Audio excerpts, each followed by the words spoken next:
Good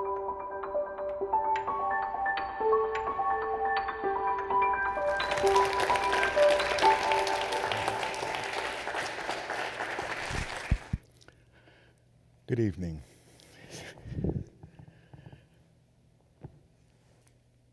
Public kinship. It sounds a little utopian and completely unattainable. But I think, as a matter of fact, I know it can be done. Why? Because public kinship only requires one thing. It requires me. It requires that I do it. Doesn't require you, doesn't require anybody else, just me. It's very American in some senses. You can be very selfish in this. Just me. It's all about me.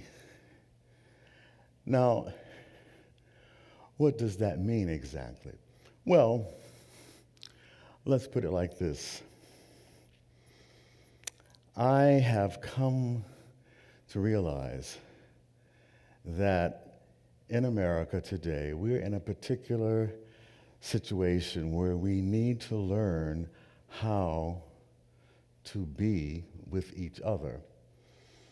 And kin is one of those ways. You all have families, and you all have uncles that you can't stand and aunts you can't stand, but your mother always says you got to invite them. Why? Well, they're kin. Blood is thicker than water, whether you want it to be or not, and whether they're as pretty as you'd like them to be or as bright as they're kin. So when I started looking at the American landscape today, I said what we need is a public kinship ethic, that no matter who they are, we're going to have to love them. We're going to have to be with them, and we're going to have to deal with it. Well, why?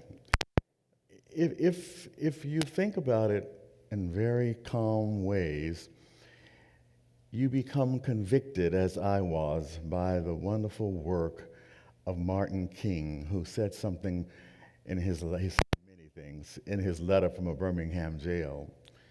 And what he said was, we are caught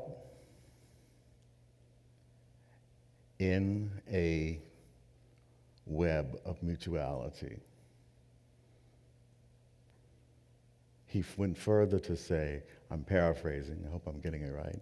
He went further to say, but we are also tied by a garment of what? Of almost singularity, of one thing. We are tied together, whether we want to be or not, in this country. It's a very tough statement, because what he's saying is, we are each other's best self. When one goes up, we all go up. When one goes down, we all go down. For me, that's my world view, and you need a new world view if you're interested in public kinship, and I think most of us are.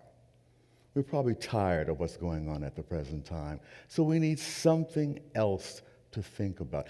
And this public kinship idea might just be the start of that, because it should give us a new sense of self-leadership. I used to fund people to do leadership studies, and I never got so tired of funding people who had no idea what leadership was. All I could say was, if you could just lead yourself out of a Kleenex box, we'd all be so much better off. So I came up with the idea, well then right, why? That's right. Learn how to lead me. You know how hard that is? Learn how to lead yourself. And what I want to say with that is this. When I think about public kinship and I think about leadership, I think about, well, me. And there's a wonderful song, and it goes like this. It's not my mother, I think I'm going to get this right, not my Father, but it's me, O Lord, standing in the need of public leadership. If you've ever been to church, you probably have heard that song. And if you haven't, you probably heard that song somewhere. And that is, to me, the simplicity of a simple idea. But everybody gets it. You should get it. And if you don't get it, then we should talk about it even more, because that means I'm not explaining it right. But it's me. I'm standing in the need of public kinship. And why is that? Because of what King just said and what I have taken as my mantra. We are tied together. And if you haven't guessed it by now, we're not going to become untied. We're going to remain the way we are. Now, where do we go from here when we talk about it in those terms? In those terms, it seems to me that we're saying, so, Austin, what is it that you're trying to say? Well, I'm trying to say that we must learn to lead ourselves. And in this moment in time, if Americans do not grab themselves and learn to lead themselves, not to be led by everyone down every rabbit hole and every crazy thing that you hear and every good thing that you hear, what happens to a nation gone awry when you can't think how to lead yourself? The interesting thing about that is leading oneself requires educating oneself. And that is an important factor in this whole idea. Let me say that what Dr. King was saying is that we must be ecumenical, we must be cultural and political, but you must be intentional. That's the I. If I am intentional about something, I will do it. Not if I'm leading someone. No, if I am doing it. Now, I'm going to skip around a little bit because I want to make sure I get through this. The important part of that is people used to ask me, well, how do you do something like that? And I used to say, well, it's so simple. No, it's not simple. How do you? I said, well, here are 8 Americans. We love 8 steps, 5 steps, 6 steps. Here are 8 steps. I may get them right. I may have them in the wrong order. I will just tell you the first one is the one you have to do first. That is, you must do a scan. You got to go inside yourself. That's very scary. Go inside yourself. Do your internal work. Secondly, once you have done that, one of the things that I think becomes important is you learn to suspend judgment about other people, but you don't lose common sense. It's like you tell your daughters, love everyone, but when they bring that wrong boy home, you say, are you nuts? I didn't mean for you to lose your common sense. It's the same kind of simplicity, okay? And then from there, you move to, well, once I have done that, then what? Well, you're now having an internal conversation, whether you know it or not, inside yourself, where you are building moral muscle. You're making decisions, discernment. You're talking about things that you, not somebody else said, that you're thinking about, that you want to do, that you see as being important.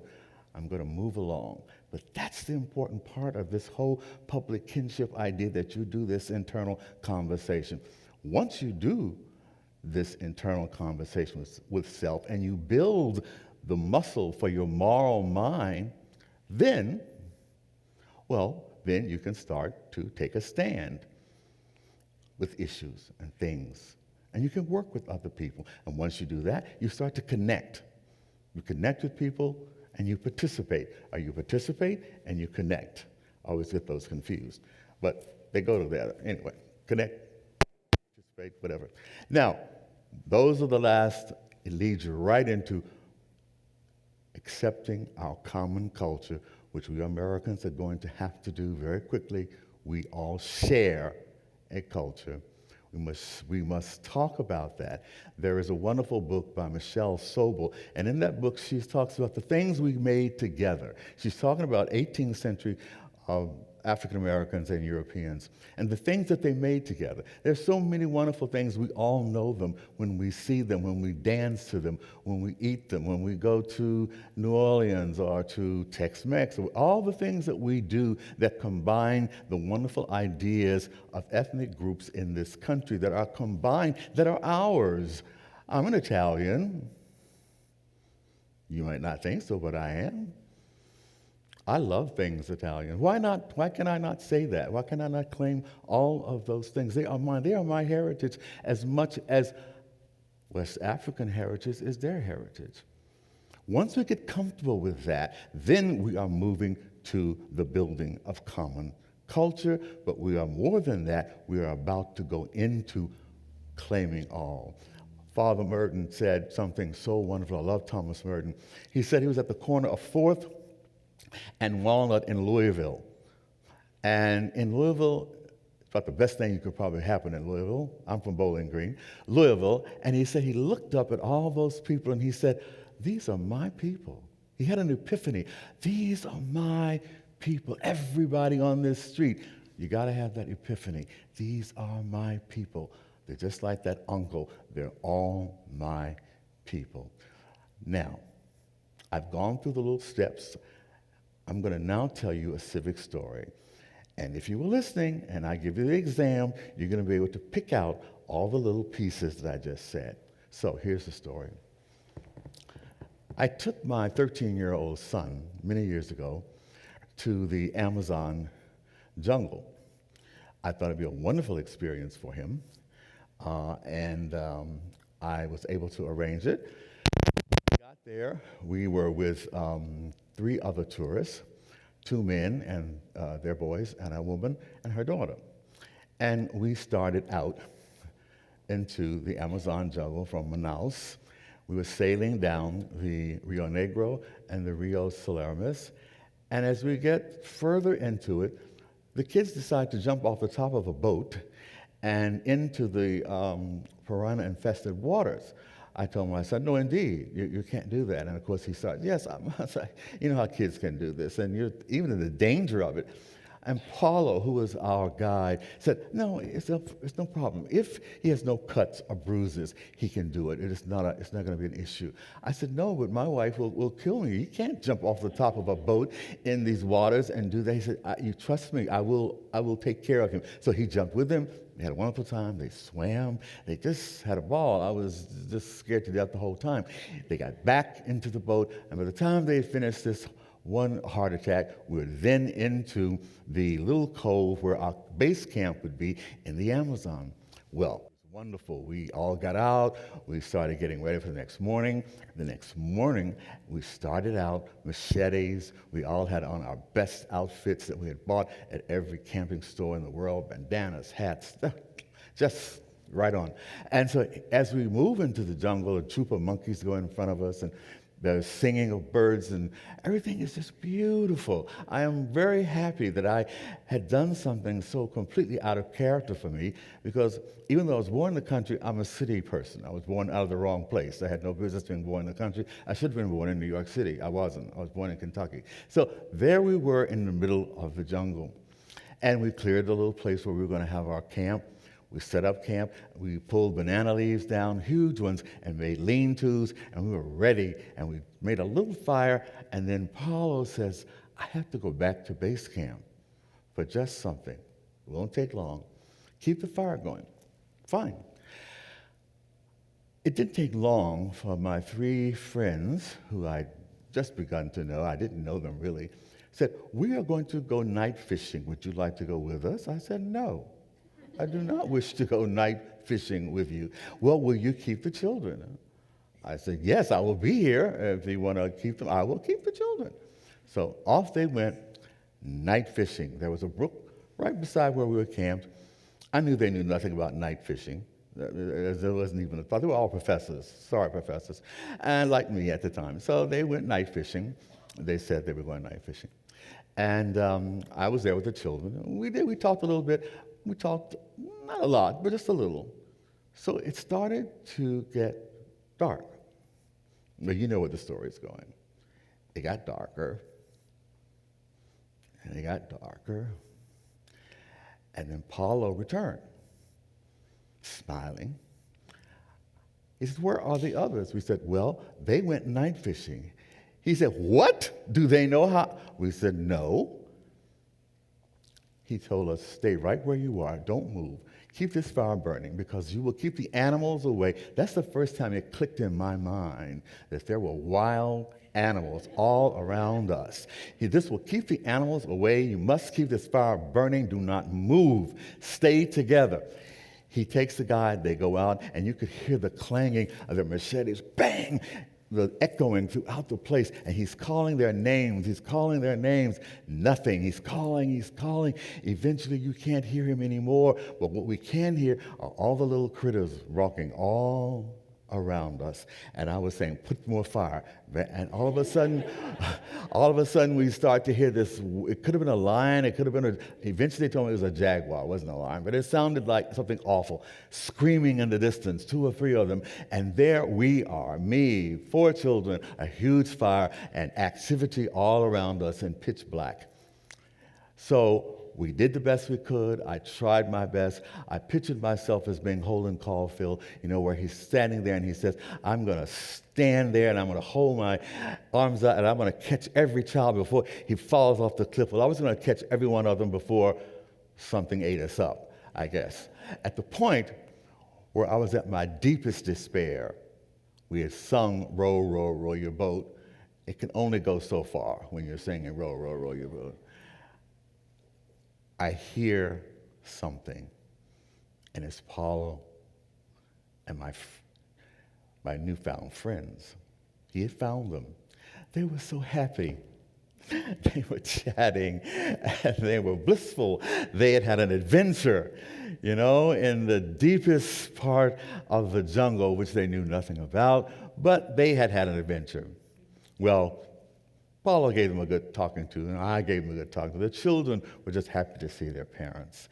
We sat down that night, and we talked to one another, and we ironed it all out. We sat there, and I wasn't angry anymore because they said, well, we trusted you, Bobby, to take care of the children. What a thought. They trusted me, and I said, thank you. I didn't say I was happy they had gone, because I was not, but I was glad they trusted me. This went on for a while, and very soon we were really tired, and it was really, really deep in the night, so we decided that we would go to bed, having ironed out all these little problems that we had with this disappearance and then being found, and what being found actually meant. They had had a great experience. From that period, it got quiet, very quiet. The fire was still going. I looked out from the camp as I was laying next to Paulo. I never let him get away from me after that. I was right beside him.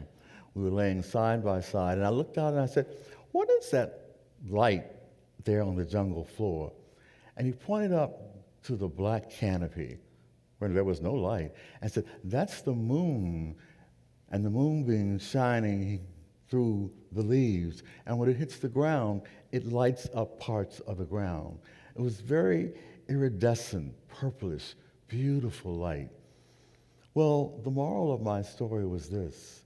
In the middle of the jungle, surrounded by wild animals, there was a purple light of common ground that we found together in a wonderful shared experience. Because it is through shared experiences with one another that we create public kinship. I was so pleased that, number one, we were getting out of the jungle the next morning. And we did, safe and sound. But what I want to say to you is this. As we appear to be in a kind of jungle, we need a common ground. We need a light from the moon to shine through the canopy that is so thick to illuminate the ground that we walk on, that we walk together on. Public kinship is an idea, I think, worth dealing with, worth learning about, and worth using. Thank you.